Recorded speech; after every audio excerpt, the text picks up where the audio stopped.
ng Senate Impeachment Court si Vice President Sara Duterte hanggang June 1, 2026 para magsumite ng sagot sa summons kaugnay ng impeachment complaint laban sa kanya. Ayon kay Senate President Alan Peter Cayetano, naiserbisyo na noong May 20 ang summons sa address ng Vice Presidente at nabigyan na rin ng kopya ang prosecution panel. Ipinaliwanag ni Cayetano na may 10 araw si Duterte upang magsumite ng sagot base sa impeachment rules ng Senado. Dahil tumapat sa Sabado ang orihinal na deadline na May 30, inilipat ito sa susunod na working day o June 1. May 5 araw naman ang prosecution panel para magsumite ng reply sakaling magsampa ng formal na sagot ang kampo ni Vice President Sara Duterte. Samantala, naglabas na magkakaibang pahayag ang ilang kongresista at progresibong grupo matapos basura ng Korte Suprema ang hiling ni Senador Ronald Bato de la Rosa na pansamantalang pigilan ang pagpapatupad ng warrant of arrest ng International Criminal Court o ICC. Para sa detalye, tunghayan ng ulat na ito. Matapos ang hiling ni Senador Ronald Bato de la Rosa na pansamantalang pigilan ang pagpapatupad ng warrant of arrest ng International Criminal Court o ICC, ayon sa Korte Suprema, hindi nito pinagbigyan ang hiling na Temporary Restraining Order o TRO ni de la Rosa laban sa posibleng pag-aresto sa kanya kaugnay ng kaso ng Crimes Against Humanity. Nilinaw naman ng Korte Suprema na ang naging desisyon ay para lamang sa kahilingan na pansamantalang pigilan ang warrant at hindi pa pinal na desisyon sa kabuuang kaso.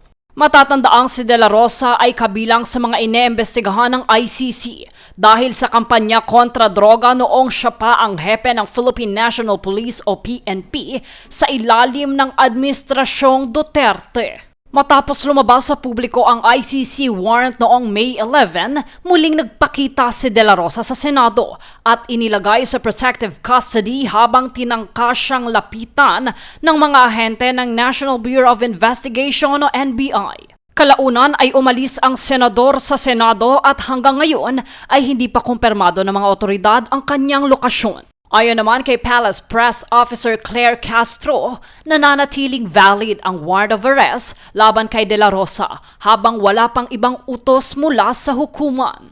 Nananawagan naman ang Magkabayan Bloc kina Pangulong Ferdinand Marcos Jr. at mga ahensya ng gobyerno na ipatupad ang warrant ng walang delay o special treatment. Para kina ACT Teachers Party List Representative Antonio Tino, Gabriela Representative Sara Elago at Kabataan Representative Rene Co, hindi dapat gamitin ang mga legal na hakbang upang makaiwas umano sa pananagutan.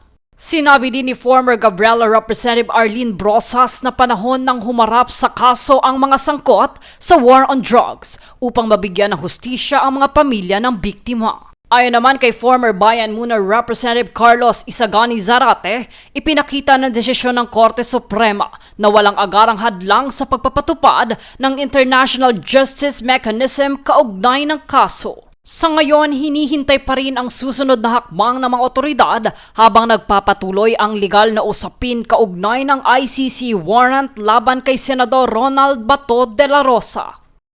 Jade Buhoy, nag-uulat para sa Golden Nation Network.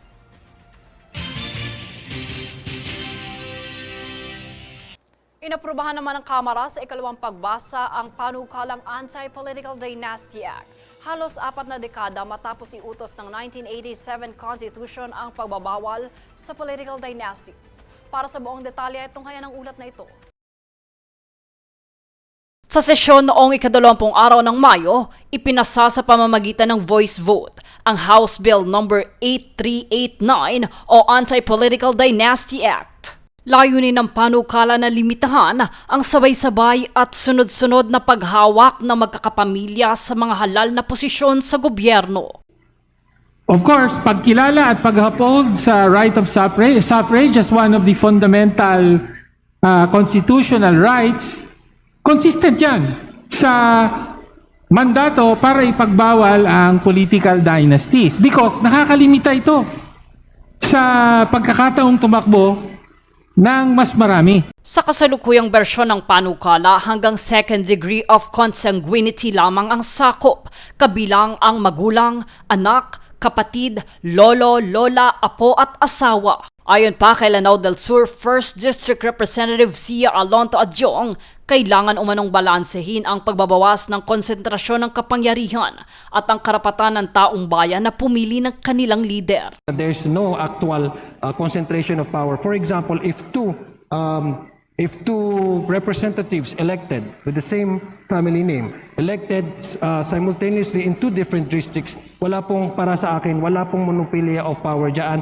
Dahil unang-una, ang trabaho naman po ng legislation ay, ang trabaho naman po ng membro ng Kongreso ay legislation. Gayunman, inihayag ni Akbayan Representative Percy Sendanya na maaaring hindi pa rin ito tuluyang mapigilan ang malalaking political dynasty sa bansa. Sa naganap na deliberasyon, iminungkahi naman ni Batangas 1st District Representative Leandro Legarda Leviste na palawakin hanggang 4th degree of consanguinity ang saklaw ng pagbabawal at isama ang party list representation sa limitasyon ng political dynasties. Para matupad ang pangako na ipagbawal ang political dynasty sa Pilipinas, nais ko pong i-propose na i-amend natin ang Section 5 sa A, B, C, D, and E nakalagay second degree at ang aking amendment ay palitan ito para maging 4th degree. Kung saan hindi ito ay naprobahan ng plenaryo, kabilang na ang hiling niyang magkaroon ng nominal voting upang makita ng publiko kung sino-sino ang pabor at tutol sa panukala. Matapos ang deliberasyon, nagpahayag sa kanyang official page ang kongresista. Aniya kanyang kinalulungkot na marami pa ring mambabatas ang tumututol sa mas mahigpit na pagbabawal sa political dynasties sa Kongreso. Samantala, matatandaang nagpahayag si Senadora Risa Ontiveros na nagkaroon ng serya ng konsultasyon para sa mga nakabinbing anti-dynasty bills sa mataas na kapulungan. At noong Pebrero, may hiwalay ding panukala si Senadora Loren Legarda na naglalayong pagbawalan ang mga magkakapamilya hanggang second degree of consanguinity na sabay o sunod-sunod na humahawak ng pwesto ng gobyerno. Kaugnay nito, inihayag naman ni Commission on Elections o COMELEC Chairman George Erwin Garcia na bukas sila sa People's Initiative na isulong ng ilang grupo para sa mas mahigpit na anti-political dynasty law. Sa kabila nito, dadaan pa sa ikatlo at pinal na pagbasa sa Kamara ang panukala bago ito maipasa sa Senado para sa hiwalay na deliberasyon.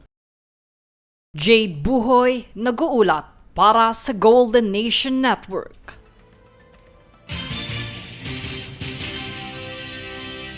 Samantala, nangako ang bagong Department of Budget and Management o DBM Secretary Kim Robert De Leon na walang magiging puwang ang abuso sa pondo ng bayan. Sa ginanap na seremonilya turnover of leadership sa DBM noong May 20, marihing sinabi ni De Leon na mas paipaigtingin pa ang transparency, accountability at faster public service sa kanyang panunungkulan. Aniya, hindi niya papayagan na ang pondo ay maabuso muli at sa direktiba ng Pangulo, bawat pondo ay mapupunta sa tao at hindi sa korupsyon. We are also mindful of past concerns that continue to haunt the budget process. But let us be clear.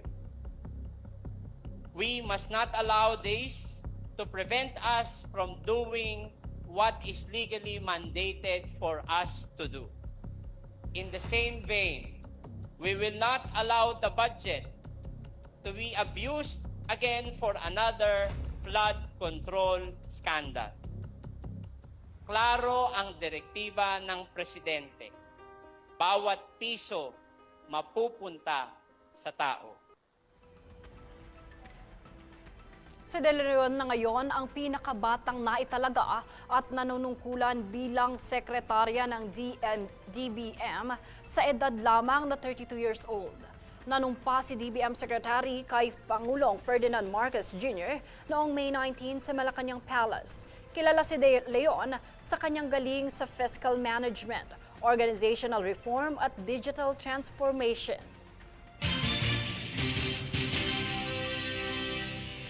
Sa ibang balita, nasabat ng Philippine Coast Guard o PCG at iba pang otoridad ang tinatayang 6 million pesos na halaga ng umano'y smuggled na sigarilyo at ukay-ukay malapit sa Pantalan sa Dumaguete City. Ayon sa PCG, nagsagawa ng operasyon matapos makatanggap ng impormasyon hinggil sa isang sasakyang biyaheng Siquijor na umano'y may dalang kontrabando. Sa isinagawang inspeksyon, na-recover ng mga otoridad ang 50 master case na pinaghihinala ang iligal na sigarilyo, isang truck at 4 na bale ng ukay-ukay. Pinapaniwala ang ipapamahagi sana sa Siquijor ang mga nakumpiskang produkto.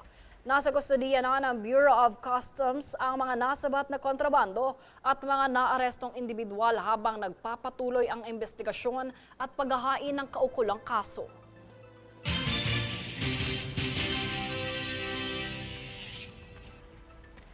Manatiling nakatutok para sa higit pang mga balita sa pagbabalik ng News Force.